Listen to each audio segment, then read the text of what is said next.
Jak wiemy o tym, Skalmar słynie z tego, że ma niesamowity talent artystyczny i strasznie negatywne nastawienie, z którym pracuje i mieszka obok głównego bohatera serialu. I relacja między tymi dwoma postaciami jest bardzo dziwna, ale możesz się zastanawiać, dlaczego obłynął. Nie rzuci pracy, nie sprzeda swojego domu, nie wyprowadzi się jak najdalej z SpongeBoba. Otóż nie może, bo rodzina Gąbki tak naprawdę płaci za opiekę nad żółtą gąbką. Jesteście gotowi? Więc lecimy. A zacznijmy od odpowiedzenia na pytanie, dlaczego ośmiornica miałaby patrzeć Kuchcika przez wiele lat.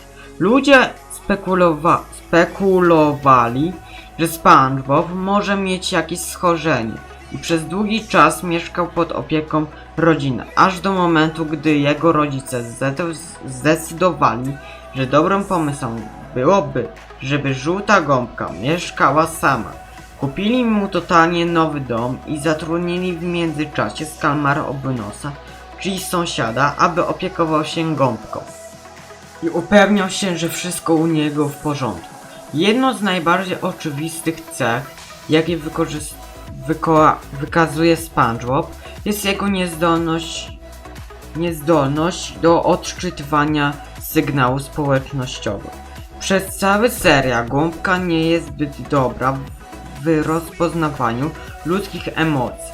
Na przykład nie rozumie, że denerwuje kasjera, ani nie zdaje sobie sprawy, że na niego się złości. Żółta gąbka ma również trudność z kontrolowaniem swoich emocji. To jest kolejną cechą autyzmu, z powodu którego często się denerwuje o bardzo małe rzeczy i może też nadmiernie się bać małych rzeczy. Kuchcik także wydaje się brać rzeczy bardzo dosłownie, nie rozumiejąc metaforycznego języka.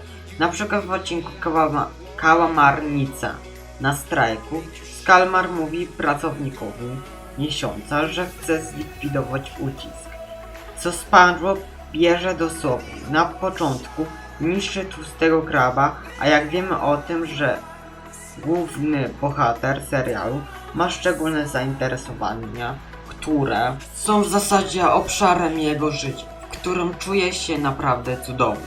W przypadku gąbki jest robienie kraboburgeru.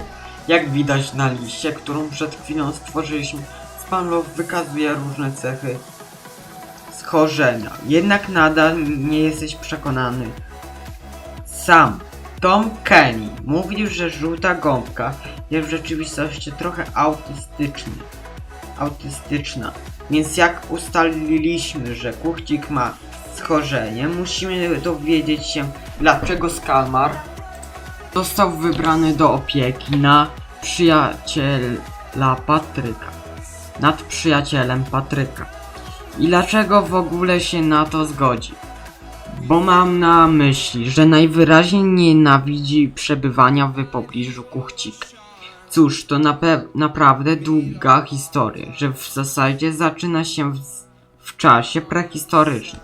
W epizodzie AUG widzimy prymitywne wersje gąbki, kasjera i rozgwiazdy, zajmujących się żeglarskim bzdurami. Skupia się głównie wokół nich, odkrywając ogień.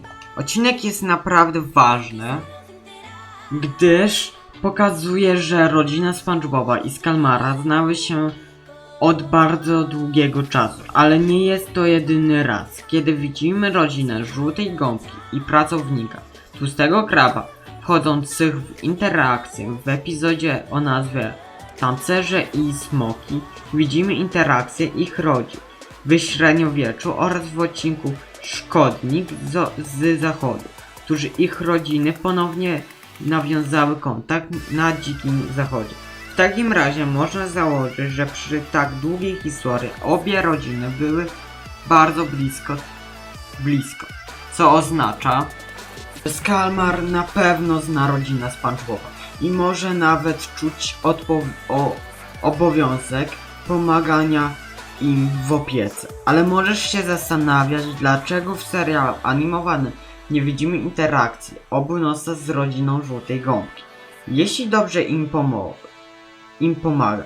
Otóż nie jest tak oczywiste, jak myślisz. W odcinku Wielkie Urodziny Gąbki widzimy kasjera i rodziców Kuchcika na imprezie W takim razie na pewno wiemy, że weszli w kontakt w epizodzie Pocałunek Babci. Okazuje się wtedy, że Skalmar Obunos zna nawet lokalizację domu babci głównego bohatera, kiedy podsłuchuje ich rozmowę. Ale najlepszy dowód nie pochodzi z programu telewizyjnego, a z komiksu odcinka o nazwie Wielka Gramatyka.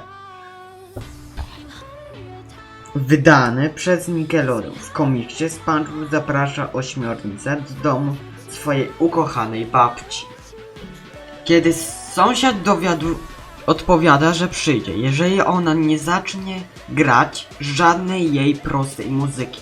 Skąd Obunos wie, jaki rodzaj muzyki gra babcia Gąbki? W dalszej części komiksu kasjer odwiedza babcię Żółtej Gąbki i nawet stwierdza, że chce ją odwiedzić ponownie bez Kuchcika, ponieważ oboje mają te same zainteresowanie i bardzo dobrze się dogadują.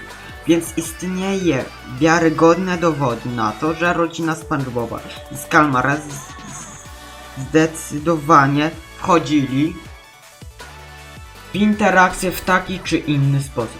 Jednak płacą ośmiornice za opiekę. Zostaw łapkę w górę oraz suba, a jak chcesz dowiedzieć się mrocznej strony Patryka w 2024 roku, masz taką możliwość, masz na to 3 sekundy. 3, 2, 1. Daj znać w komentarzu, czy ci się udało.